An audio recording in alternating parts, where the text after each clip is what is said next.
Baiklah, kami akan menjelaskan hasil pengerjaan proyek kami untuk mata kuliah kecerdasan buatan, di mana proyek kami berjudul Clustering Hierarchy Facebook Live Sellers in Thailand Dataset, yang beranggotakan pertama itu ada Bungaran Pakpahan, lalu ada Handi Sitepu, saya sendiri Hana Simarmata, dan Tasya Juli Cantika Gurning. Baiklah, saya akan masuk pada bagian pertama, yaitu deskripsi proyek, di mana pada proyek ini kami melakukan clustering, di mana clustering itu adalah proses pengelompokan kumpulan dari objek-objek yang anggotanya itu memiliki kesamaan menjadi kelas-kelas dari objek yang sama, dan pada proyek ini kami menggunakan unsupervised learning. Jadi pada proyek ini juga kami menggunakan salah satu metode pada clustering, yaitu hierarchical clustering method. Di mana dengan menggunakan metode ini, penyajian data Facebook Live Seller yang memiliki jumlah data yang sangat banyak ini dapat lebih mudah dipahami. Oleh karena itu, tujuan utama dari proyek kami ini adalah melakukan implementasi clustering pada data pengguna Facebook untuk menjelaskan Facebook Live terhadap pola, struktur statistik, dan tingkat keterlibatan pengguna serta viralitas kiriman atau postingan. Di mana pada proyek ini secara khusus kami membahas tentang video siaran langsung yang menghasilkan banyak komentar, reaksi emosional, share, dan waktu yang terlibat dalam kognitif, afektif, dan perilaku yang lebih tinggi dengan seller dibandingkan dengan jenis postingan Facebook lainnya. Selanjutnya itu adalah pre-processing data, di mana pre-processing data ini merupakan tahapan cleaning yang bertujuan untuk membuang duplikasi data, memeriksa data yang inkonsisten, serta memperbaiki kesalahan pada data sebelum dilakukannya data mining. Yang pertama itu kami lakukan adalah missing data, di mana missing data ini merupakan kehilangan data baik sepenuhnya maupun secara acak yang terjadi di dalam dataset. Tujuan dari missing data ini adalah di dalam dataset membuat data analisa menjadi lebih rapi dan harus ditangani sebelum dataset diproses dengan machine learning. Pre-processing data yang selanjutnya itu adalah normalisasi, di mana penggunaan normalisasi data ini digunakan jika terdapat data yang terlalu besar sampai data yang terlalu kecil. Jadi tujuannya itu untuk menghindari dimensi data yang terlalu besar atau dimensi data yang terlalu kecil. Yang selanjutnya itu adalah outlier, di mana outlier ini merupakan data yang berada di luar yang mengganggu perhitungan data. Jadi yang dia tidak berhubungan atau tidak, sebenarnya ada atau tidak adanya si data ini tidak mempengaruhi perhitungan data. Jadi pada proyek ini kami melakukan drop data, yaitu data status ID dan status publish, karena kedua data ini tidak diperlukan atau tidak berpengaruh terhadap perhitungan data. Selanjutnya akan dilanjutkan oleh teman kami. Semuanya, di sini saya akan melanjutkan presentasi dari kelompok kami.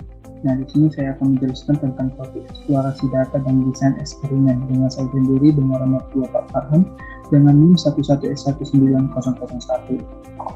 Nah, di eksplorasi data ini akan menunjukkan beberapa library ataupun code yang akan digunakan pada proyek ini.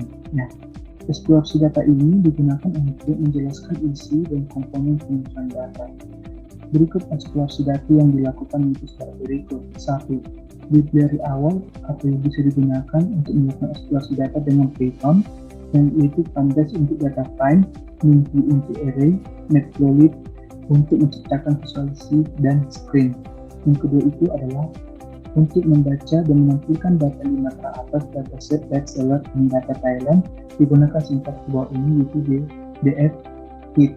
Nah, di sini kita melihat df-read itu left.csv, di mana left.csv ini adalah kumpulan dari semua data yang kami butuhkan. Yang ketiga itu adalah untuk mengecek, untuk melihat dataset terdapat fungsi sebagai berikut, itu data frame describe, data frame info, dan data frame fit.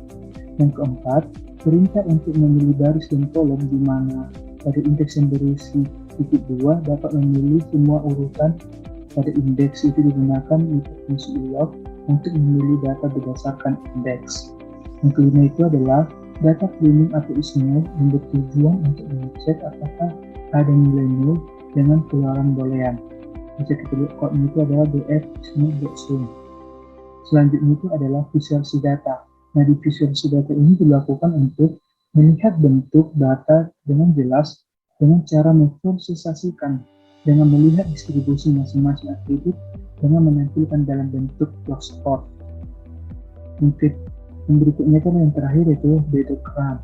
Nah, bertujuan untuk menampilkan pengelompokan data dari penggabungan maupun pemisahan yang ditentukan secara acak menghasil dari hierarki clustering seperti contoh pada program di bawah ini, what dan complete. Nah, yang kedua adalah desain eksperimen. Pada bagian ini menjelaskan desain eksperimen clustering, di mana suatu studi melibatkan keterlibatan memanipulasi beberapa variabel, mengamati interpretasi pada hierarki yaitu clustering hierarki. Nah, 4.1 ini adalah menjelaskan tentang algoritma clustering. Itu algoritma yang akan digunakan. Nah, penjelasannya bisa kita lihat yang pertama import library yang digunakan dalam proses clustering hierarki dengan menggunakan konversi pada data frame df untuk NP array. Yang kedua itu adalah clustering menggunakan metode word in egg. Kita akan membuat datagram untuk mengelompokkan data menggunakan metode one in egg sehingga didapat hasil sebagai berikut.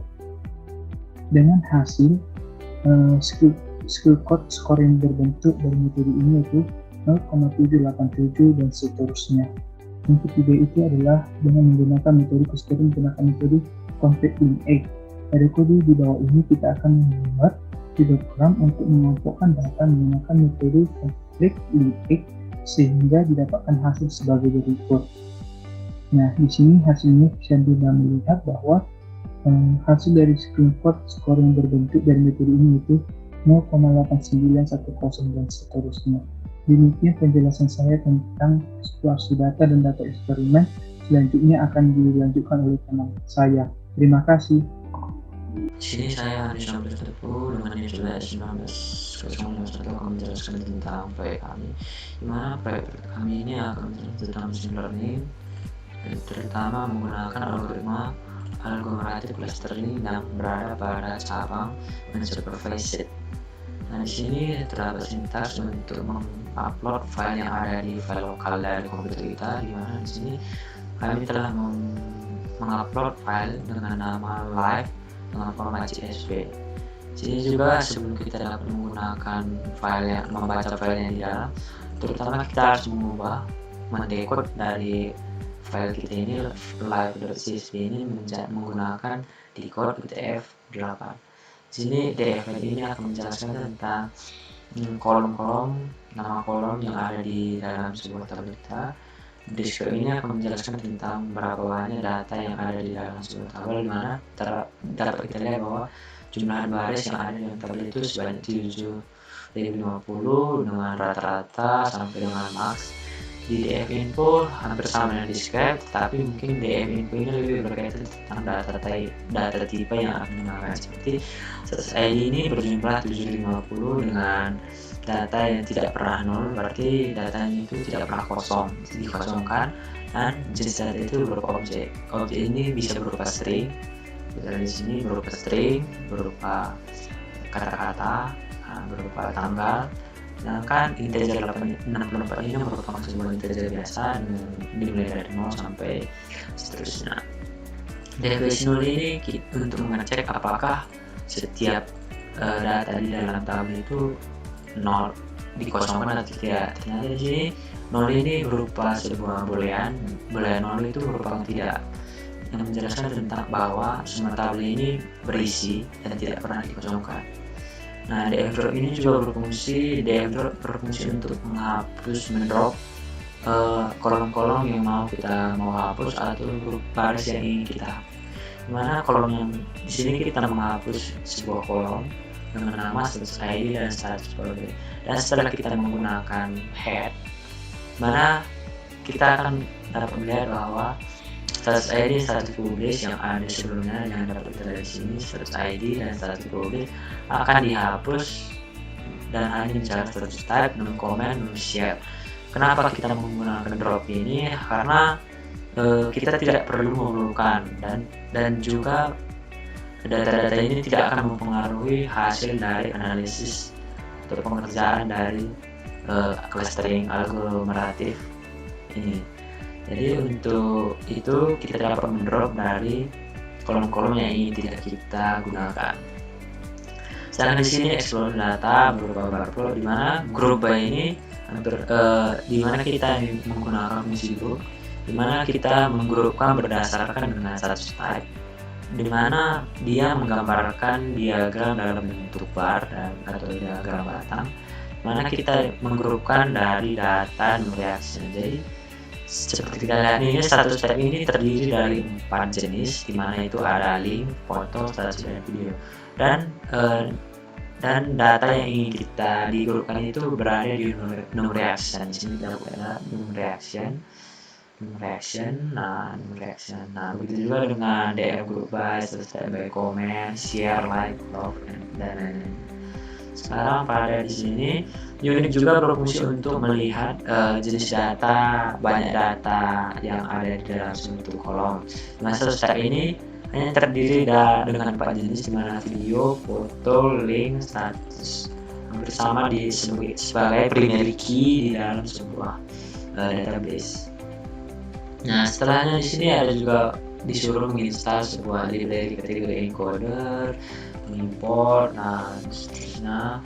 Di mana ini menggunakan scatter. Nah, ini menggunakan barcode juga, hampir sama seperti yang di atas sebelumnya, hampir sama. Nah, untuk selanjutnya, untuk fitur selection yang akan berkaitan dengan aglomerative clustering akan dijelaskan oleh teman saya Tasya. Halo, saya Tasya Guling. Di sini saya akan menjelaskan lanjutan kode program yang sebelumnya dijelaskan oleh teman saya dan juga bagian analisis output dan hasil. Seperti yang terlihat pada layar, terdapat kode program Python yaitu untuk correlation matrix menggunakan heatmap. Heatmap sendiri merupakan visualisasi atau pemetaan dengan menampilkan data dengan representasi warna yang berbeda-beda. Heatmap ini dilakukan berdasarkan gerakan mouse yang dilakukan seperti mengklik pada link, tombol, maupun scrolling. Dengan pemetaan heatmap ini, kita dapat mengetahui dengan baik aktivitas yang dilakukan oleh setiap pengguna Facebook di negara Thailand tersebut. Angka paling tinggi di sini yaitu angka 1,0 yang berwarna hijau gelap. Dan yang mendekati angka 1 yaitu misalnya data jumlah reaction likes dengan angka 0,99. Untuk menjalankannya, kita perlu mengimport library pandas, lalu NumPy, Seaborn, dan skenario algoritma berikut ini.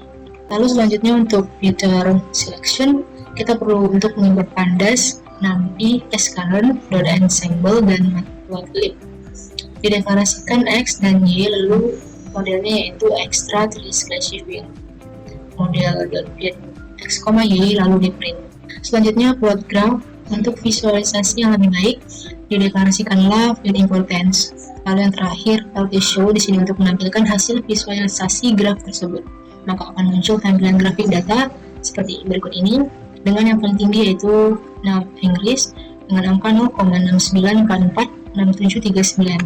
Selanjutnya bagian untuk fitting clustering dengan metode word.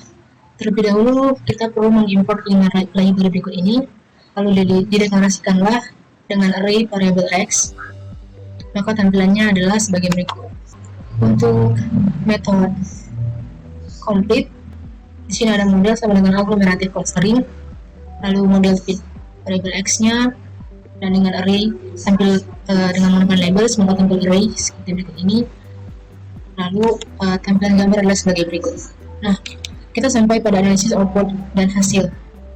Berikut hasil analisis output dan hasil dari dataset menggunakan algoritma clustering hierarki.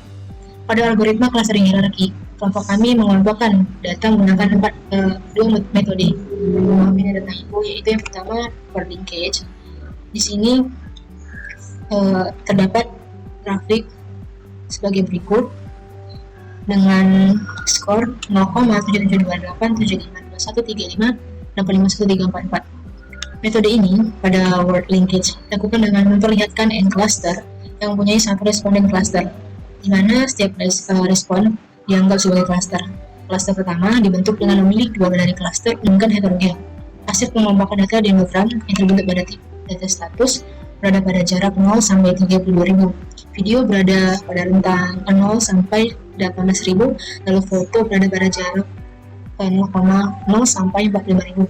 Status berada pada rentang 0 sampai 32.000, lalu link berada pada jarak atau rentang 18.000 sampai dengan dari 80.000. Dengan metode yang kedua yaitu complete linkage, di sini terdapat grafiknya.